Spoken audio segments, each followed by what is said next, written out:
నమస్తే. ప్రస్తుతం మనతో పాటు సీనియర్ జర్నలిస్ట్ జగదేవ్ గారు ఉన్నారు. ఆయనతో మాట్లాడదాం. నమస్తే సార్. నమస్తే. సార్, పిఠాపురం వర్మ ఇప్పుడు చాలా ఫేమస్ అయిపోయారు.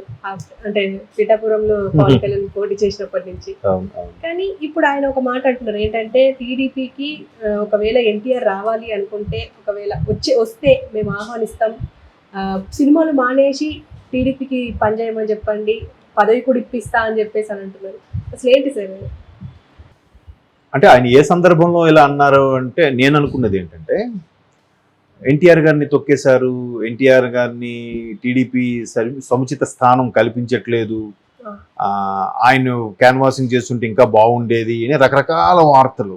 అంటే ఇవన్నీ కూడా టీడీపీలో చీలికలు తేవడానికి చేసే ప్రతిపక్షాలు ప్రత్యర్థుల కుట్రలో భాగంగా ఈ స్టేట్మెంట్స్ అన్నీ కూడా.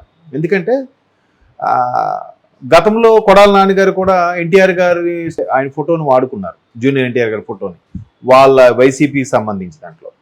అప్పుడు కూడా ఇలాగే ఇద్దరు ముగ్గురు ఏమండి ఎన్టీఆర్ గారిది కొడాల నాన్నగారు వాడుకున్నారు, ఎంతవరకు కరెక్ట్ అని బాలయ్య బాబు గారు అడిగితే నన్ను అడుగుతారంటే మీరు తన్నే అడగాలి ఆ క్లారిటీ. ఎందుకంటే నా ఫోటో నా పర్మిషన్ లేకుండా వాడే ఎందుకంటే ఆయన అడగాలి. మేబీ కొడాల గారికి జూనియర్ ఎన్టీఆర్ గారికి ఉన్న సత్సంబంధాల దృష్ట్యా అడగకపోయి ఉండొచ్చు. అది పెద్ద ఫోటోలో ఏముంది, ఒక సినిమా హీరోగా క్యాజువల్గా వాడారు అనుకోవచ్చు. కానీ చంద్రబాబు గారి మిసెస్ని భువనేశ్వరి గారిని అసెంబ్లీ సాక్షిగా అవమానించిన తర్వాత ఎన్టీఆర్ గారు ఒక వీడియో రిలీజ్ చేశారు.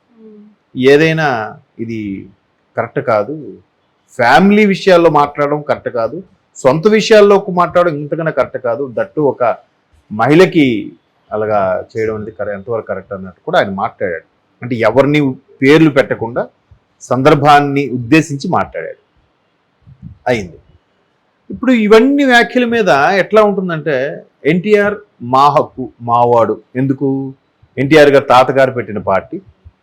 కాకపోతే ఎన్టీఆర్ అసలు వారసుడు, ఎన్టీఆర్ మహానటుడు సీనియర్ ఎన్టీఆర్ గారు అసలు వాడు జూనియర్ ఎన్టీఆర్, ఆయనకి పగ్గాలు అప్పగిస్తే అన్నీ బాగుంటాయి అని చెప్పి చాలామంది వైసీపీలో ఉన్న వాళ్ళు స్టేట్మెంట్లు ఇచ్చారు, పేర్లు అనవసరం.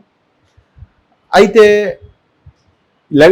లోకేష్ గారు అసలైన వారసుడు కారు అని కొంతమంది స్టేట్మెంట్. పోనీ కాదు, ఎందుకు కారు? ఇప్పుడు కొంతమందికి ఓన్లీ ఆడపిల్లలే ఉంటారు, కొడుకులు ఉండరు. అప్పుడు మనవలు వారసులు కాకుండా పోతారా? అంటే ఆస్తుల వరకే వారసులా? ఇట్లాంటి వాడికి వారసులుగా ఉండరా?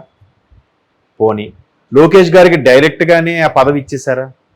ముందు ఆయన తిరిగాడు, జనాల్లో ఉన్నాడు, తిరుగుతున్నాడు, పాదయాత్ర అన్నాడు, యువగలం అన్నాడు, కాలేజీలకి ఫంక్షన్ హాల్కి పెద్ద పెద్ద ఇన్స్టిట్యూట్లకి వెళ్ళి అక్కడ డిబేట్లో పార్టిసిపేట్ చేయడం, నేషనల్ మీడియా ఇంటర్వ్యూ చేయడం, ఇవన్నీ చేశాడు. మొదట్లో పప్పు శుద్ధ వేస్ట్, మాటలు రావు, వీడే నాయకుడు అది ఇది అన్నారు, దాన్ని మేకోవర్ అయ్యాడు, మార్చుకున్నాడు, మనిషి తగ్గాడు. ఎన్ని ఎన్ని ఎన్ని చేంజెస్, ఎన్ని అవమానాలు. పొద్దున్న లెగిస్తే 2019 ముందు ఆల్మోస్ట్ ఆయన మినిస్ట్రీ ఇచ్చిన తర్వాత విపరీతమైన ట్రోల్స్ చేశారు ఆయన మీద. అవునా? మరి అవన్నీ అవమానాలుగా.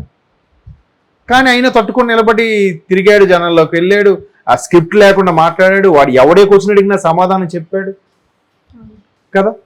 మరి అలా ఇక్కడ అక్కడ ఎవరైనా చెప్పగలుగుతా అలా కెరీర్ స్టార్ట్ చేసి ఇప్పుడు ఒక నాయకుడిగా అనిపించుకుంటున్నాడు.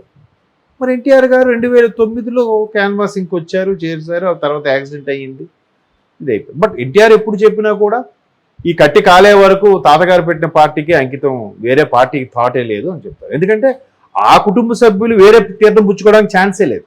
ఇప్పుడు కేటీఆర్ గారు ఉన్నారు, కేటీఆర్ మిగతా ఎవరైనా పార్టీ మారచ్చు, కానీ కేటీఆర్ గారు మారితే మారరు ఉండదు కూడా. రాహుల్ గాంధీ ఉన్నారు, ఇంకెవరైనా ఈ పార్టీకి బీజేపీలోకి లేదా సిపిఐలోకో సిపిఎంలోకో తృణమూల్లోకో యాప్లోకో వెళ్ళొచ్చు, ఆమ్ ఆద్మీ పార్టీలోకో. రాహుల్ గాంధీ గారు వెళ్ళారుగా. అలాగే ఎన్టీఆర్ గారు కూడా వేరే పార్టీ గురించి ఆలోచించ ఇదే లేదు. అయితే వీళ్ళందరూ ఆయన తొక్కేశారు, లోకేష్ని హైలైట్ చేయడానికి చేశారు అన్నట్టు మాట్లాడారు. ఎందుకు? మీరు అన్నట్టు వస్తే ఎవరు కాదంటారు? దేవుణ్ణి స్టార్ట్ చేస్తే ఎవరు ఇవ్వకుండా ఉంటారు చెప్పండి? వాళ్ళకి ప్లస్సే కదా, సినిమా మేనియా కూడా యాడ్ అవుతుంది కదా. పవన్ కళ్యాణ్ గారు వచ్చిన తర్వాత కొంత ఇండస్ట్రీకి ఫేవర్గా ఉన్నది చాలా వరకు వచ్చింది. సినిమాలు మానేసి రావాలి అని చెప్పేసి అన్నారు. మరి అంతే కదమ్మా. ఇప్పుడు పవన్ కళ్యాణ్ ఉన్నారమ్మా, ఉస్తాద్ భగత్ సింగ్, ఎన్ని పెండింగ్లు ఉన్నాయమ్మా? హరిహర వీరమల్లు, ఓజీ, ఈ 3 పెండింగ్లు ఉన్నాయి, ఇంకా రెడీగా ఉన్నారు కథలు. ఇవే ఇంకా అవ్వలేదు, పూర్తి అవ్వలేదు. ఏమ్మా, ఉస్తాద్ భగత్ సింగ్ ట్రైలర్ రిలీజ్ చేశారు ఎలక్షన్ ముందు కూడా, అది కూడా బోల్డ్ వర్క్, పెండింగ్ వర్క్ ఉంది, పోస్ట్ ప్రొడక్షన్ వర్క్ ఉంది, ఓజు పోస్ట్ ప్రొడక్షన్ వర్క్ ఉంది, అది షూటింగ్ కొన్ని షెడ్యూల్స్ ఉన్నాయి. హరిహర వీరమల్లు అయితే ఒక షెడ్యూల్ ఉంది, ఇంకొక 2 షెడ్యూల్ మిగిలిపోయాయి. ఎంత ప్రొడ్యూసర్స్కి ఎంత నష్టం అమ్మా. ఈలోగా మనిషి పర్సనాలిటీ చేంజ్ అయిపోవచ్చు, మనిషి లావ్ అయిపోవచ్చు, ఫేస్ కట్స్ చేంజ్ అయిపోవచ్చు, మళ్ళీ పాతవన్నీ మళ్ళీ రీషూట్ చేసుకోవాలి. మరి అవన్నీ ఆయన ఆఫీసే వచ్చాడుగా. ఇప్పుడు ఎన్టీఆర్ గారికి ఎన్ని సినిమాలు ఉన్నాయి? దేవరా పార్ట్ 1, పార్ట్ 2, మొన్న ఇంకా ట్రైలర్ చేశారు. పార్ట్ 1 ఇంకా పూర్తిగా పోస్ట్ ప్రొడక్షన్ వర్కే అవ్వలేదు. దేవరా పార్ట్ 2 ఉంది, ప్రశాంత్ నీల్ సినిమా ఒకటి ఉంది, ఇంకా ఆయన ఇంకో సినిమా ఉంది, డైరెక్టర్ పేరు గుర్తు రావట్లేదు, అదొక సినిమా ఉంది. ఇవన్నీ సైన్ చేసేసి ఉన్నాడు ఆయన. సారీ, ఏంటది, వార్ 2 బాలీవుడ్ సినిమా ఉంది. ఎప్పుడు అవుతాయమ్మా? ఈ ప్రొడ్యూసర్లు ఏం చేస్తారు? కేసేస్తారు ముందు. బాబు నువ్వు రాజకీయాలు కాదురా అని ముందు మాకు కట్టు, లేదా మేము ఇచ్చిన అడ్వాన్స్ తిరిగి ఇచ్చే అని కేసేస్తారు. ఎవరు పడతాడు? ఇప్పుడు డెవిల్ ఆడియో ఫంక్షన్కి కళ్యాణ్ రామ్ గారికి అడిగారు, తమ్ముడు ఏంటి నెక్స్ట్ ఎలక్షన్స్లో పార్టిసిపేట్ చేసే క్యాన్వాసింగ్ ఉందా, ఎందుకంటే మీ పార్టీ కాబట్టి అంటే అవునండి, కానీ తమ్ముడు వెసులుబాటు చూసుకొని అడగాలని చెప్పాడు ఆయన. పాపం కళ్యాణ్ రామ్ అంత తప్ప ఎందుకు? ఎన్నో సినిమాలు కమిట్ అయిపోయారు, అవి అయిపోతే సరే ఇప్పుడు డబ్బింగ్ చెప్పుకోవాలా? సినిమాలు యాక్ట్ చేస్తే అయిపోయిందా? డబ్బింగ్ చెప్పుకోవాలా? పాటలన్నీ లాస్ట్లో తీస్తారా? కొన్ని ఫైటింగ్ సీన్స్, లెందీ సీన్స్ అయితే మళ్ళీ అవి కూడా లాస్ట్లో తీస్తారా? ఎందుకు? స్టోరీ పరంగా అన్నీ అయిపోతే అవి కావాలంటే ఏవైనా ఇబ్బందికర పరిస్థితులు వస్తే కట్ చేసుకోవచ్చు, కొంచెం షార్ట్ కట్ చేసేవచ్చు అవసరం అనుకుంటే, వాటిని లేపేయచ్చు అనే ఉద్దేశంలో కూడా అవన్నీ లాస్ట్లో తీసుకుంటారు. మరి అవన్నీ ఎప్పుడు చేస్తాడు?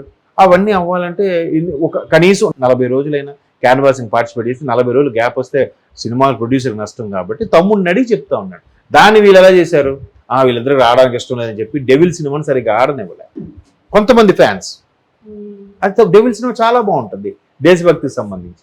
వాళ్ళు ఎందుకు అలాగని వాళ్ళు తండ్రిని ఒక పార్టీకి పంపించి కొడుకు ఇంకో పార్టీ, ఇప్పుడు బన్నీ గారి వ్యవహారం అదే కదా నలుగుతుంది. ఒకవైపు అల్లు అరవింద్ గారు పవన్ కళ్యాణ్ ఫేవర్గా ఇక్కడికి వెళ్ళారు, పిఠాపురం వెళ్ళారు, ఆయన అక్కడికి వెళ్ళారు, రాయలసీమ వెళ్ళాడు ఆయన బన్నీ గారు, నాకు ఎప్పటి నుంచి ఈయన మిత్రుడు వస్తానని చెప్పానని. అలా లేదు కదా వీళ్ళు. ఎన్టీఆర్ ఒక పార్టీకి సపోర్టు, కళ్యాణ్ రామ్ ఒక సపోర్ట్గా ఇచ్చేది, న్యూట్రల్గా ఉండిపోయారు, స్తబ్దుగా ఉండిపోయారు కదా. అంటే దాని అర్థం ఏంటి? ఇప్పుడు వాళ్ళు హరికృష్ణ గారి పిల్లలుగా, హరికృష్ణ గారు టీడీపీ వ్యక్తిగా, తాతకి మనవలు తగ్గ మనవలుగా టీడీపీలోనే ఉంటారు. పోనీ లేరు అనుకుందాం, వేరే పార్టీకి వెళ్ళలేదుగా. ఒకవేళ ఎక్కడికి వచ్చినా ఎవరైనా డే 1 నుంచి కార్యకర్తగా చేయాల్సిందే, చేసి వస్తేనే వాళ్ళకి కూడా వెయిటేజ్ ఉంటుంది. లేదంటే నెపోటిజం లాగా ఇక్కడ కూడా రాజకీయాల్లో కూడా నెపోటిజం అనేస్తారు సింపుల్గా. అవునా కదా? నెపోటిజం అనేది చాలామంది సింపుల్గా వాడేస్తారు కానమ్మా, అది నిలబెట్టుకోవడం చాలా కష్టం. అసలు సాధారణంగా వచ్చిన హీరో కన్నా ఆ హీరోకి ఇంకెక్కువ ఎక్స్పెక్టేషన్స్ ఉంటాయి, వాడే చాలా ఇబ్బంది పడాలి. మొదట్లో అసలు రామ్ చరణ్ నెపోటిజం అన్నారు, ఇంక వీళ్ళందరూ జోవియల్గా సరదాగా ఉన్నారేమో కానీ రామ్ చరణ్ ఇంకెక్కువ ఇబ్బంది పడ్డాడు ఆయన వీళ్ళందరితో పోల్చితే, even compare to Bunny and ఎన్టీఆర్తో పోల్చినా కూడా. ఎందుకంటే ఎన్టీఆర్ గారు ఏంటంటే అప్పుడు ఒక టాక్ ఉండేది, సరిగ్గా కుటుంబం పట్టించుకోవట్లేదు, ఈయన స్వతహాగా డెవలప్ అయ్యాడు, ఈయనకి ఇది అవుదా అని కూడా టాక్ ఉండేది, ఎంతవరకు వాస్తవం తెలియదు. సో ఆయన మీద అంత ప్రెజర్ లేదు.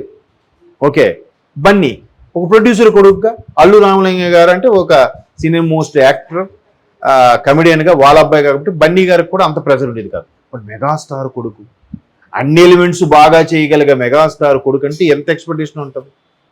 అది రీచ్ అవ్వాలి, నిలబెట్టుకోవాలి. చిరంజీవి గారు చేసిన డ్యాన్స్లో 10% అని చేయకపోతే వీడేం చిరంజీవి కొడుకు రా, అసలే డ్యాన్స్ వేయలేకపోతున్నాడు అనేస్తారు. చిరంజీవి గారు యాక్టింగ్లో 10% అని చేయకపోతే వీడేం చిరంజీవి కొడుకు రా అనేస్తారు.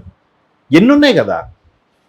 నెపోటిజం అనేది చాలా సింపుల్గా అనేస్తారు, కానీ అదే చాలా కష్టం. ఇప్పుడు రవితేజ గారు ఉన్నారు, సొంతంగా డెవలప్ అయ్యారు, దానికి ఏం అయితే క్లిక్ అయ్యారు, ఓకే, అవ్వకపోతే ఏమీ లేదు, ఆయన ఎవడు అనేవాడు లేడు, నానిని రవితేజ గారిని. కానీ ఇంక అలా కాదు కదా, ఒక పార్టీకి వెళ్ళినా డిగ్నిఫైడ్గా ఉండాలి. ఎవడే చిరంజీవి గారు అబ్బాయిరా, ఆ పొరపాటున ఒక పార్టీకి వెళ్ళి చిన్న సరదాగా ఒక పెగ్గేసిన చిరంజీవి గారు అబ్బాయి పెగ్గేశాడు, ఇంక నాన్న మాట. కాబట్టి అలాగే రాజకీయాల్లో కూడా నెపోటిజం అంటే అందరికీ రాదు. వాక్చాతుర్యం ఉండాలి, లౌక్యం ఉండాలి, నేర్పు ఉండాలి, తెలివితేటలు ఉండాలి. ఒకడొకరు మొక్క మీద బురద జల్లేసినా తుడుచుకెళ్ళిపోవాలి, తిరిగి బురద జల్లడానికి రెడీగా ఉండాలి. ఎన్ని అవమానాలు పడాలి, ఎన్ని ట్రోల్స్ భరించాలి కదా. కాబట్టి నిజంగా వర్మ గారు అనడం తప్పేం లేదు.